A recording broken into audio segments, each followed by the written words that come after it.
err on the side of caution. So even though it probably does not need to have the Mylar over it, we're putting a layer of it on anyway, just because it feels wrong to take a nice, pretty quilt, beautiful white cotton quilt, and roll it onto a black tube. So we're putting this layer of Mylar on as a double set of insurance. This is an ABS. Basically, it's a type of water piping or piping that you would buy in the plumbing department at your local hardware store. And it is not the white stuff that you see often, the PVC piping. That V stands for vinyl. Vinyl is not good. You do not want vinyl in anything that's going to be preserved. Nothing with vinyl. So that is not a preservation material whatsoever. It always off-gases, and it is a petroleum-based, and it is not stable. So that's why you don't use anything with vinyl in it. And this is an ABS piping, which means it is a polyester base. And that is a much safer, much more stable material, and it doesn't off-gas. And the reason we want to roll quilts whenever possible is because folding any fabric is like folding paper over and over and over. Pretty soon that fold gets weaker and weaker, and it will damage. So we want to roll the quilts if we possibly can, because that will keep those folds away and not weaken the fabric. The last thing we do is we cover it with a piece of unbleached muslin, and that will protect the quilt. And our gloves. Yeah, well, if they get rolled in there.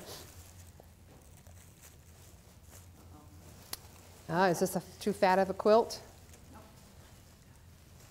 There you go. That'll be okay. Yep. Because it can be a little bit snug on there. That's fine. It's not going to be a problem for that. We tie it with strips of muslin, because that is going to be a good soft tie. It's not going to have sharp edges on it. It's not a tiny little piece like a string might be. That will help us keep it identified or keep it tied up. And then we leave enough on the ends that we can stuff it in the tube, because that's a good way to hold those ends down in place where they need to be. And then we will tie a third string around it with the label on that gives its identifying number, and it will eventually have a picture of the quilt as well. This keeps the dust, any touching that might happen in the back while it's in storage. If somebody puts their hand on it, it's not going to have finger oils on the quilt. It keeps the light away from the quilt, so it's a good, safe way to store the quilts. All right. And there's our quilt, all tied up and ready to be stored.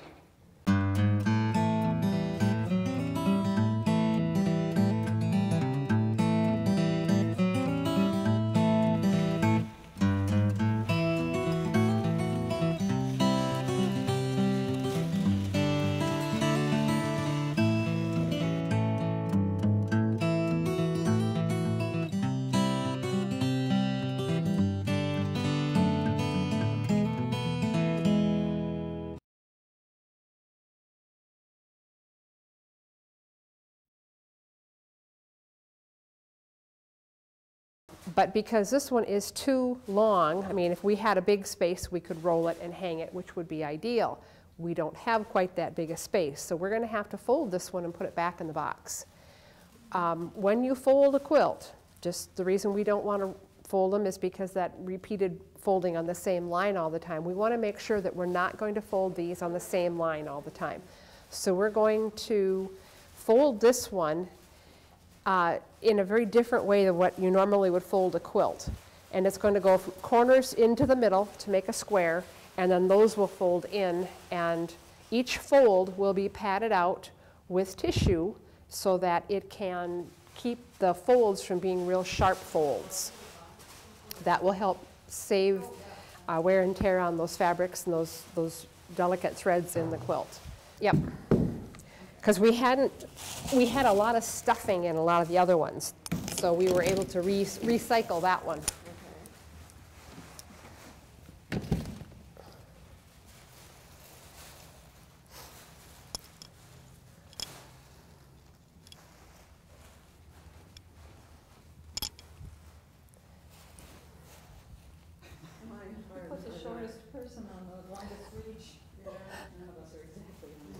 Yeah, I can do it.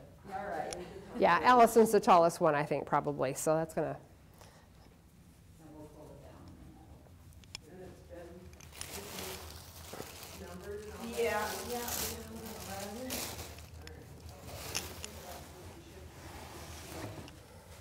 Oh.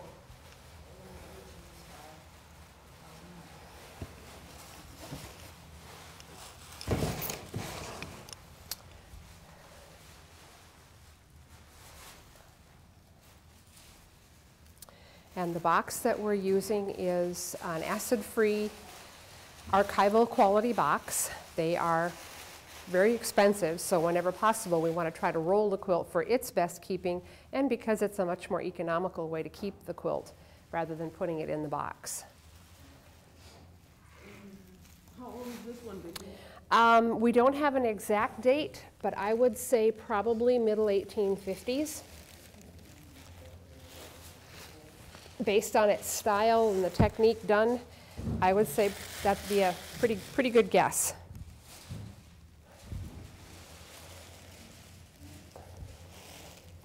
You can see how we're continually patting it out so there's no sharp folds.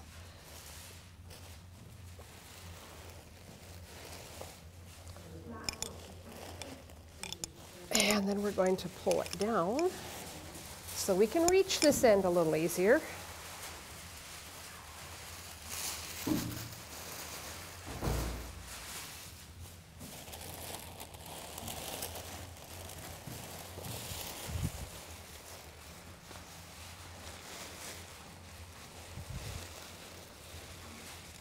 You want to put a piece right in that slot. This slot right here. Yep, perfect. All right, how much more over do I need to pull this to get it to lay in our box really nice? We should be getting pretty close. Not necessarily. Okay.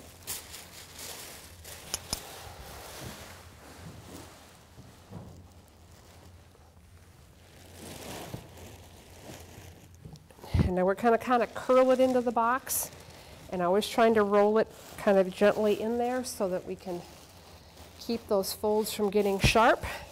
Now, We want tissue on top? yep, because that'll make sure that we have it tucked in so that there's no edges that are going to come out of the box and get caught when we put the lid on.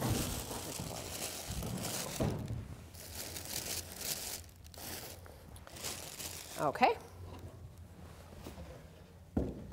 And that's how we fold the quilt to put it away.